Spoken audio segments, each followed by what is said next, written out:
Hey everybody, Father Warner here. The teaching for Friday of the fourth week in Easter is taken from Acts chapter 13 verses 26 to 33.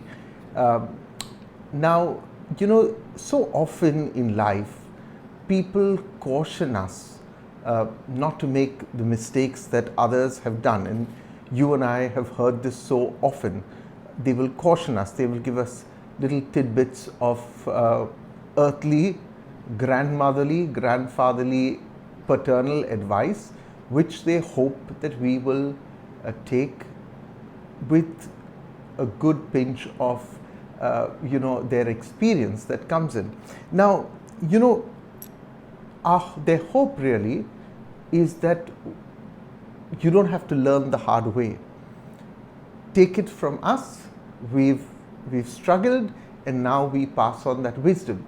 But there are many in this world who'll say, it's good to experience life, let people experience the rough and tumble.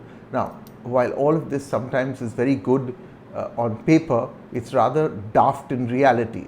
Yeah, you won't tell a child, experience putting your hand in the fire, see how nicely your hand gets burnt, let's rush you to the hospital, and then you'll never make that mistake again. So while there is room for people to grow by themselves, by and large, a lot of good advice is given by people, and with the hope that you will take that good advice. And Paul is doing the same thing in the text of today, dishing out some really good advice, but dishing it out very gently, and I'll tell you why he does that. So just to place where we are, Paul and Barnabas have now arrived in Antioch of Pisidia. I told you this is, they have got off the boat and now moved up north to Antioch. And it is here that they go to the synagogue. It's the Sabbath. Paul and Barnabas listen to the texts that have been read. They would, as I taught you yesterday, they would have one text from the law, another from the prophets, and then Paul was invited to give a homily. And as I said yesterday, this is a rather long homily. Yeah? While the texts are not given to us, the homily is certainly recorded for us. And yesterday we heard the first part of the homily. Today I'm going to take the second part. The first part dealt with salvation history. It spoke of the Exodus narrative.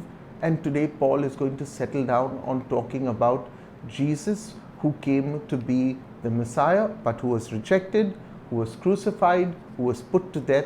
And he has to talk about all of this to an audience who has a very strong Jewish background. In fact, he's talking in the synagogue to both Jews and to those, as we are told, who fear God. Who are these people? These were the Gentiles who were disposed to the Jewish faith, may have not become Jews as yet, but would have attended the Jewish synagogue service. So here's Paul now explaining to them that the Messiah has truly arrived. And as I said, he has to speak of the truth of the death of Jesus and lay the blame where it rightly belongs. But he places the blame so gently on the door of the Jews in Jerusalem. In fact, while addressing the Jews in Antioch of Pisidia, he calls them children of Abraham.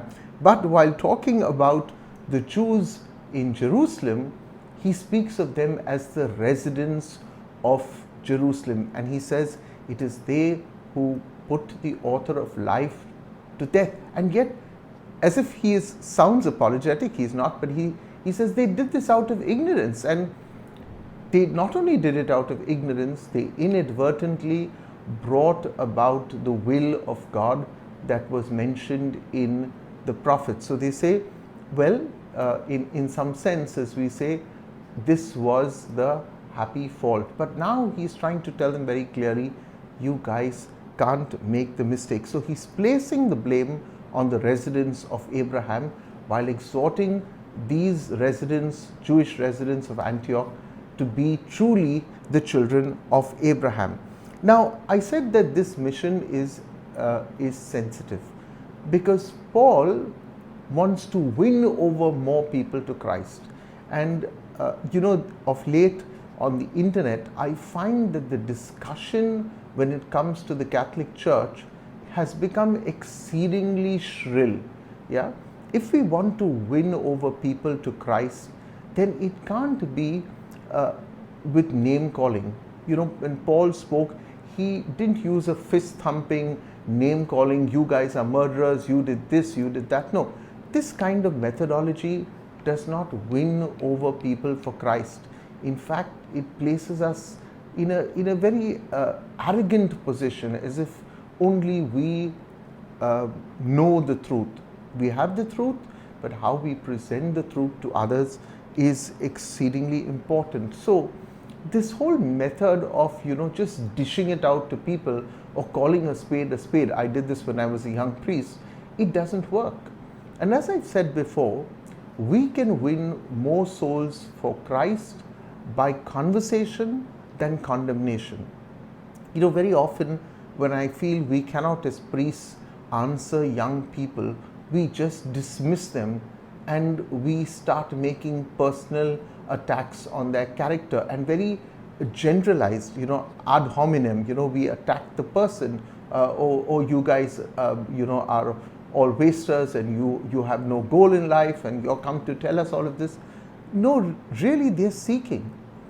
You know, many years ago, while doing a seminar in the seminary on youth ministry, I forget who the priest was who gave us the seminar or who he referred to, but he referred to a priest in Pune diocese.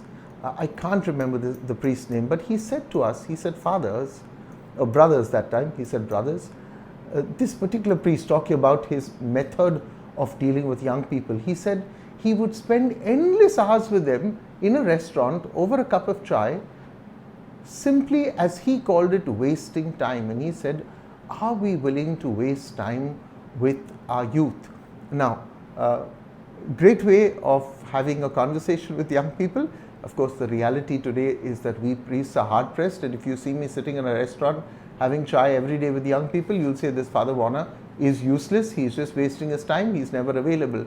So, you know, as lay people, you need to be very cautious and very understanding, because youth ministry consumes a lot of time, or else we will end up with youth ministry just being a series of activities for the youth, not having those conversations with them, because they're easily condemned in our parish circles. Youth are often condemned, and these are one of the groups that are often condemned rather than we listen to them. So Paul does not dish it out. He does not just, you know, call a spade and say you guys were murderers and, you know, paint all of them with one brush, but he's super sensitive. So what am I suggesting today? A more pastoral application to this text. Father Alex Rubello, who is now in Mount Carmel's church in Bandra, when he was my spiritual director, he said something to me that I cherish till today. He said, truth without love is cruel. I can speak the truth, but I do not speak it with love. I'm speaking the truth. I'm calling a spade, but I do not speak it with love, and that is cruel. And he said, love without any truth is sentimental. Love without truth, I can be very nice, but I don't address the truth that needs to be spoken, and that's a sentimental approach. Virtue, he said, lies in the middle, and that's exactly what Paul did. He had to speak the truth about the death of Jesus. He had to lay the blame, but he had to also exhort this community of Jews and Gentiles in Antioch of Pisidia in modern day Turkey to respond to the coming of the Messiah. I hope this teaching has helped you. God bless you. Don't forget to like this teaching, to leave your comment, to share this with other people, which is very, very crucial. And if you haven't subscribed to this channel, please do so. I'll see you again tomorrow. Bye for now.